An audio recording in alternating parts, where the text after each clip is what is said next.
आज हम लोग बात कर लेते हैं कि 2020 के central board of secondary education की कॉपी की चेकिंग किस तरह से डिफरेंट है 2019 या उससे पहले के सालों के कॉपी की चेकिंग से। और यह कॉपी की चेकिंग होम बेस्ड होने के कारण किस तरह से board student of class 10th और क्लास 12th को बेनिफिट कर रही है। तो सबसे बड़ी बात है कि एक सैक जिसमें 200 कॉपीज होते हैं या कभी कभी 400 भी कॉपीज होते हैं,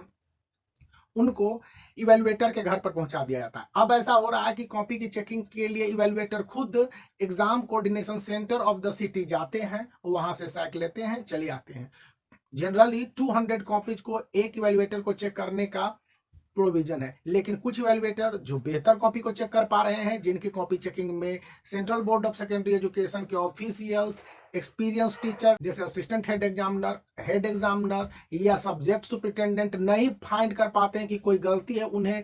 200 एक्स्ट्रा कॉपीज या 600 कॉपीज भी दिए जा रहे हैं ताकि कॉपी की चेकिंग बहुत तेजी से हो सके। आपको मैं बता दूं कि central board of secondary education के क्लास 10th और क्लास 12th की कॉपी चेकिंग अभी भी बहुत ही स्लो लेवल पर है। इसी कारण से कोई अगर यह कहता है कि जून के महीने में रिजल्ट निकल जाएगा तो वह एक भ्रामक सी बातें हैं। दूसरी बात है कि जब आपको सैक यानी बोरे में कॉपी दी जाती है तो आप उस बोरे से 200 या 400 की कॉपी के बंडल को निकाल के देख लेते हैं, जो वेल पैक्ड और उसको कंसाइज तरीके से बांधा गया होता है रस्सी से। तो आप कंफर्म करते हैं कि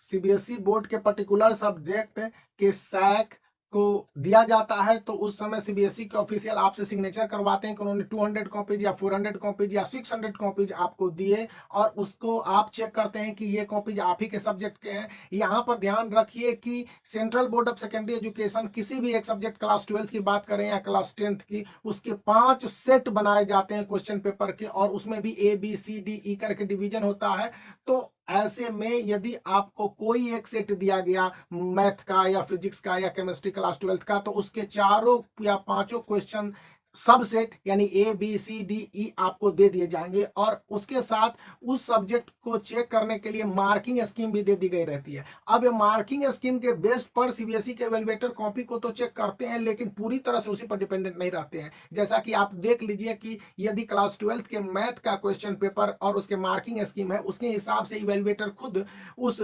मैथ के क्वेश्चन पेपर को सबसेट के हिसाब से सॉल्व करते हैं, उनके सारे मार्किंग स्कीम को मिला के देख लेते हैं, डिफरेंट बुक से कंसल्ट करके कंफर्म हो जाते हैं, उसके बाद कॉपी को चेक करते हैं। तो जैसा कि पीसीएम और पीसीबी के बारे में जानकारी दी गई है कि इनकी कॉपीज की चेकिंग बेहतर तरीके से हो पा रही है, और लेनियंट चेकिंग करने का मतलब है कि एलिवेटर अपनी ओर से काफी कुछ छूट देता है कि स्टूडेंट की थोड़ी बहुत गलती है तो एक्सेप्टेबल है, इसको नजरअंदाज कर दिया जाना चाहिए, बच्चों को मार्क्स देना चाहिए। इवेलुएटर का काम यह नहीं होता कि बच्चों के मार्क्स को काटे।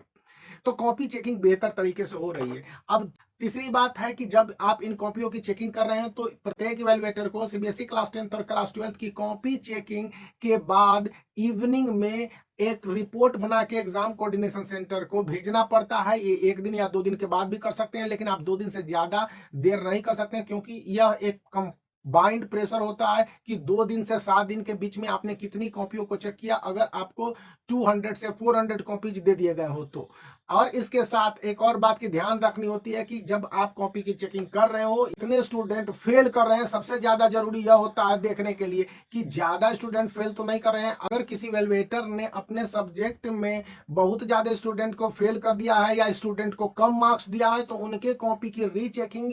कॉपी के evaluation centre of the city में चेक की जाती है कि इवेल्युएटर ने सही तरीके से चेक किया है कि नहीं चेक किया है। और ऐसे कई स्टेप्स के द्वारा पकड़े जा रहे हैं कि ज्यादा से ज्यादा स्टूडेंट नहीं फेल कर सके या स्टूडेंट को कम मार्क्स दिए जा रहे हैं। इस विषय पर भी रीचेकिंग का भी प्रोविजन है। लेकिन अगर इवेलुएटर ने किसी स्टूडेंट को या अधिकतर स्टूडेंट को किसी क्वेश्चन के अगेंस्ट में दिए गए मार्क्स के ध्यान में रखते हुए मैक्सिमम मार्क्स अवार्ड कर दिए, ऐसे में उसकी रीचेकिंग संभव नहीं है, क्योंकि उसका ऐसा प्रोविजन नहीं बताया गया है। इवेलुएटर ने कोई गलती तो नहीं की है, इसके लिए रीचेकिंग का प्रोविजन है, लेकिन उसने मार्क्स को फ्रीली अवार्ड किया है, यहाँ पर रीचेकिंग का प्रोविजन नहीं है। तब आपने कॉपी की चेकिंग कर ली हो तो आप उसका रिपोर्ट बना के कैसे भेजते हैं कि रिपोर्ट में आपको यह बतलाना होता है कि क्या ये सारे क्वेश्चंस दिए गए स्टूडेंट के आंसर, मार्किंग स्कीम, ये सारे दुरुस्त है कि नहीं है, और इस हिसाब से इवेल्युएटर को उसके कॉपी चेकिंग के आधार पर पेमेंट दिया जाता है। अब ये पेमेंट का सिस्टम इस तरह से है कि आपको तो घर पर कॉपी पहुंचा दी गई है, इसलिए इवेल्युएटर को सिर्फ कॉपी चेकिंग यानी कि क्लास 12th के लिए 30 रुपीज और क्लास 10th के लिए 25 रुपीज दिए जाते हैं एक कॉपी पर। यही इवेल्युएटर को मिलते हैं और करीब इवेल्युएटर इसी से काम चला लेते हैं। तो कुल मिला के सिचुएशन इवेल्युएटर के लिए भी ठीक ठाक है। स्टूडेंट के लिए तो बेटर सिचुएशन है कि अच्छे मार्क्स दिए जा रहे हैं और इन अच्छे मार्क्स के आधार पर उनके रिजल्ट बेहतर आने हैं। हालांकि रिपोर्ट 15 जून 2020 के बाद आपको आ जाएंगे तो अपडेट कर दिया जाएगा। तो make the black thumb blue if you like the video and subscribe the channel for such more updates.